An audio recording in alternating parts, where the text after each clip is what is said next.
Hey guys, we are going to be doing the second part of this sectionalism PowerPoint today. So last week we introduced and went over the Missouri Compromise, remember I said there will be three that you have to know very well. So I'm going to introduce the other two today along with some other stuff that I feel like is relevant and you guys should know. So we're going to go ahead and get started. So just to kind of remind you where we left off with the Wilmot Proviso. Remember, the U.S. had acquired this vast territory right after the war with Mexico. So now the same question keeps coming up. Should the territory be, or each state, should they be a slave state or should it be a free state, right? No slavery allowed. And so they knew, well, some of the states already had enough or some of the territories already had enough people to become a state, right? So for example, California wanted to enter as a free state. However, if they allowed California to enter as a free state, then it would again tip the balance, right, in Congress that they had, which was pretty equal. So the Southerners are going to threaten to secede if California entered as a free state. So they said, we need something to appeal to us too. So remember, these compromises are just sort of band-aids on the issue of slavery. So they said, all right, you have three guys here that are like your big compromisers. They call them the Great Triumvirate after the Roman guys back in the day. Anyway, so you have Henry Clay, John Calhoun, and there was one more, why can't I remember, Daniel Webster. Those three guys all represent different areas of the country, so the North, the South, and the West, and they all come together to come up with this Compromise of 1850 that is supposed to appeal to everyone and make everyone happy. However, you'll see that I feel like the Northerners definitely got a win with this Compromise of 1850. So the Compromise of 1850, it passed individually, but there's a lot of different things that come with it. So first of all, California would be allowed to enter the Union as a free state. Now, in order to make the Southerners happy, they said, okay, well then, actually, let me go back. Also, they said, we're going to abolish slave trade in D.C. So slaves could not be traded in D.C. anymore. D.C. at the time was the biggest market for trading slaves. So again, this kind of appeals more to the Northerners, right? Now, the Southerners were like, okay, what do we get? So they said, all right, let's argue for a more stringent fugitive slave law. They already had a fugitive slave law, and basically it was just what would happen if you have runaway slaves? What would people do here, and how would they help the South? And it wasn't very strict up until the 1850s. So this new stringent fugitive slave law, you guys are going to read individually, you're going to see that it definitely is going to impact everybody, because not only now are slaves, in trouble in the South if they try to run away, but it would force Northerners to also be part of this. So if you have a runaway slave from the South who's running, usually they would go to Canada. They have to go to the northern states, and usually Northerners would just, whatever, didn't care. They would look the other way. But now, because of this new fugitive slave law, it basically said, you're going to have to help us out with these slaves. And if not, then you could be punished with a fine or even imprisoned. So now Northerners who were abolitionists pretty much had to help with this fugitive slave law, which they were not happy about. Another thing here is that Texas got $10 million for surrendering claim to New Mexico. So basically what happens here is that a chunk of Texas is taken out and is added to New Mexico. Now, in the other state, or the other parts of the territory that were about to become states, you have New Mexico and Utah. And these two, they were leaning more towards becoming free states. But basically what they said is, okay, we'll let the people vote. So popular sovereignty means people will vote in these territories whether they want their states to become free states or slave states.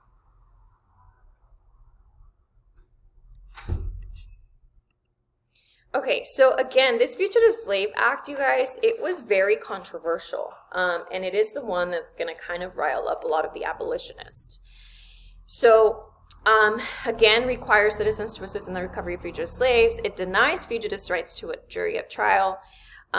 Cases handled by commissioners, right? These commissioners were paid $5 not commissioners, sorry, the people, or the ones who would capture slaves, they would get paid $5 if an alleged fugitive was released. Wait, no, the commissioner, sorry. Let's go back. If they would get paid $5 if an alleged fugitive was released, and $10 if they were sent away with a claimant. Now, a claimant is someone who would come in and say, that's my slave. So, of course, they didn't want to release them on their own because they would only get paid $5 versus $10 if they went away with a claimant, right? It's more money for these commissioners. Now, you're going to see some of these ads for fugitive slaves, and you're going to see that they're very vague, and a lot of slaves fit certain descriptions. So you often had claimants who actually were not slave owners, but they would just go in and say, yeah, that's my slave. So there was a lot of that going on.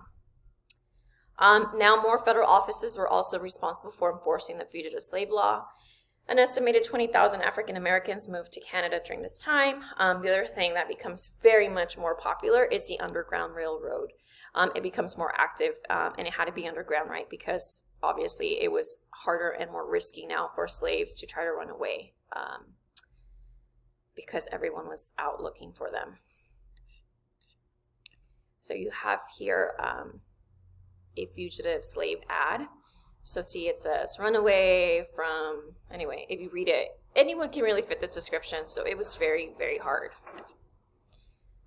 All right, you have a new map here of the new territory of the United States. So now, remember the Missouri Compromise with the 3630 line? Technically, it's dead because California technically falls above the line and under the line. So that was just sort of like a little band-aid for a certain period of time. Now all the green territory is free. All the orange is slave state, and then you still have some territory that's unorganized yet, and they still don't know what's going to happen, although everyone is leaning more towards slavery. I mean, sorry, free, not slavery. Oops.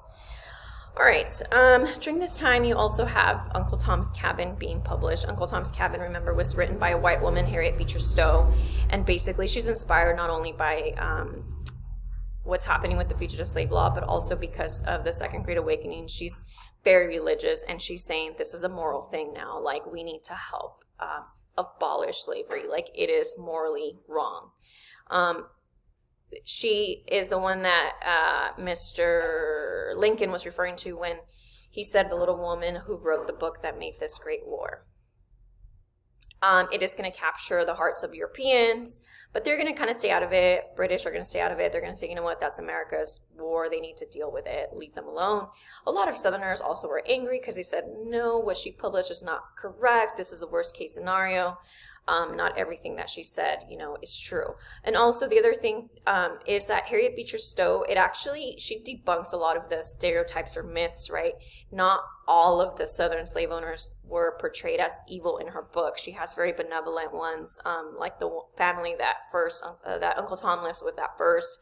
And then she shows Northerners who were also pretty racist and didn't care about abolishing slavery. So she kind of debunks some of these stereotypes as well. Okay, finally, the third act, the third compromise that you guys need to know very well is the Kansas-Nebraska Act of 1854. So Stephen Douglas is going to propose breaking up Nebraska territory into two pieces, Kansas and Nebraska. So if you look at the map, Nebraska, and here we go. So he's like, okay, let's break it up. And he said, why not leave slavery kind of like we did with the other states with the Compromise of 1850? Let's leave it up to people, right? Popular sovereignty.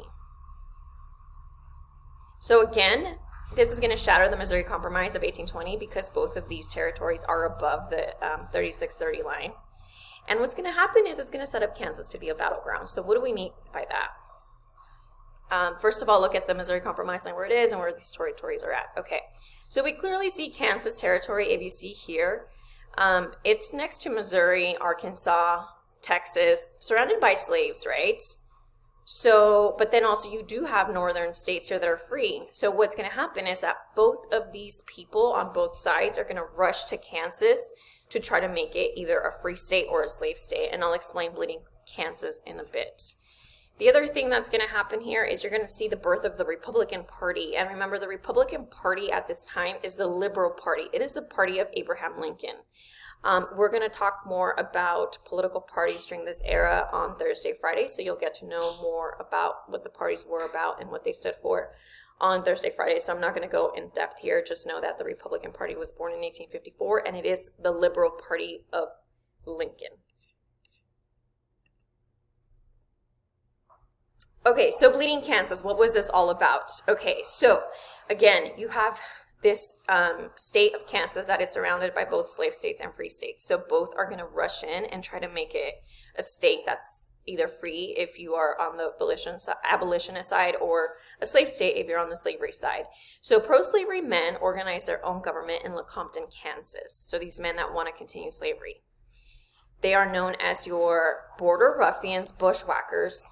They usually are from Missouri, and they pour in and they run with the slogan, vote early and vote often. Why? Because they want to make Kansas a slave state. Yes, this was absurd, but they did vote multiple times. Like one person would vote multiple times.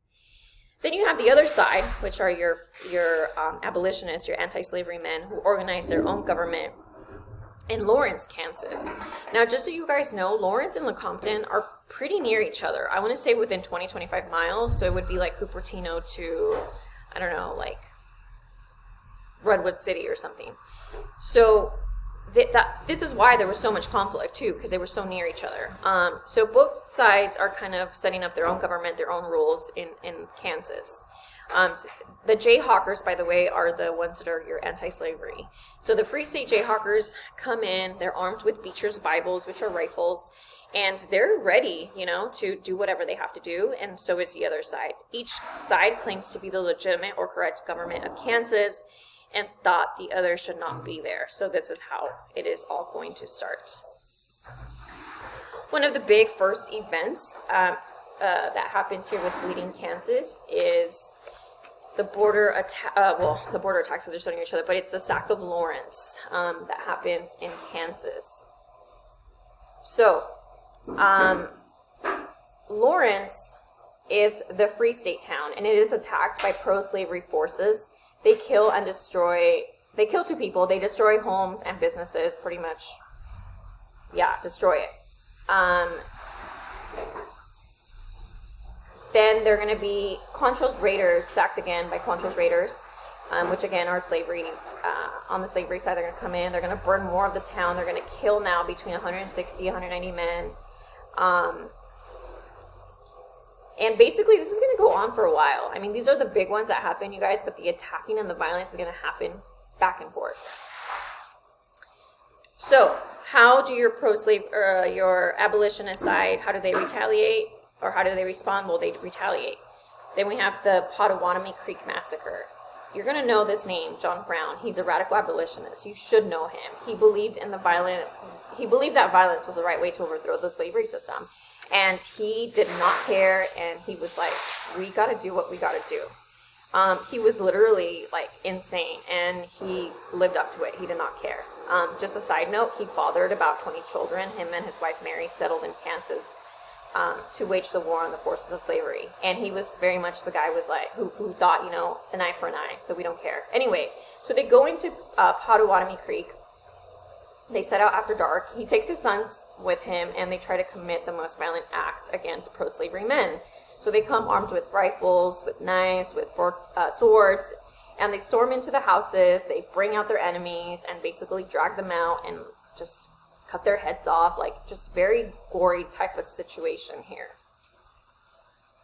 John Brown is going to be executed before the Civil War starts, but Northerners see him very much as a hero. We'll talk more about John Brown, but he is someone that you should know.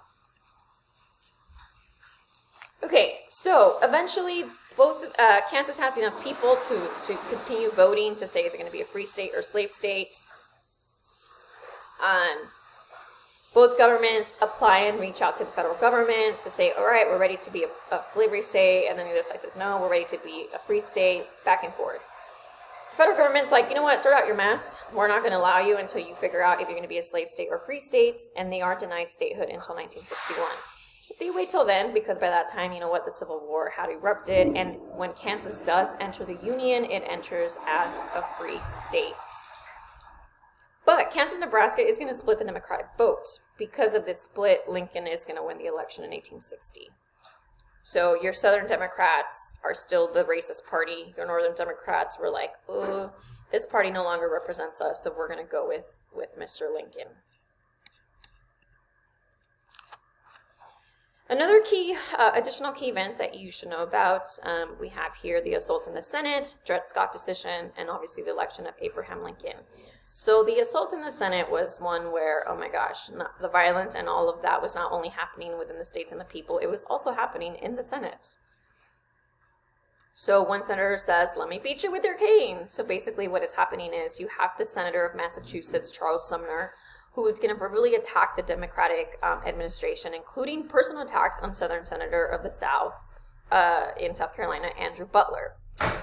Butler's nephew was present, Representative Preston Brooks, and he's going to defend his absent uncle, and he's going to walk over pretty much, and he is going to start beating Sumner over the head with the cane.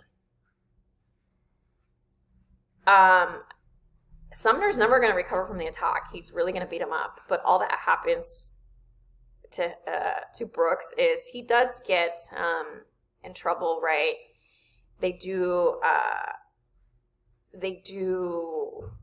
He's like suspended for a while, but you guys, the Southerners, were like, oh my gosh, he is our hero. So what do?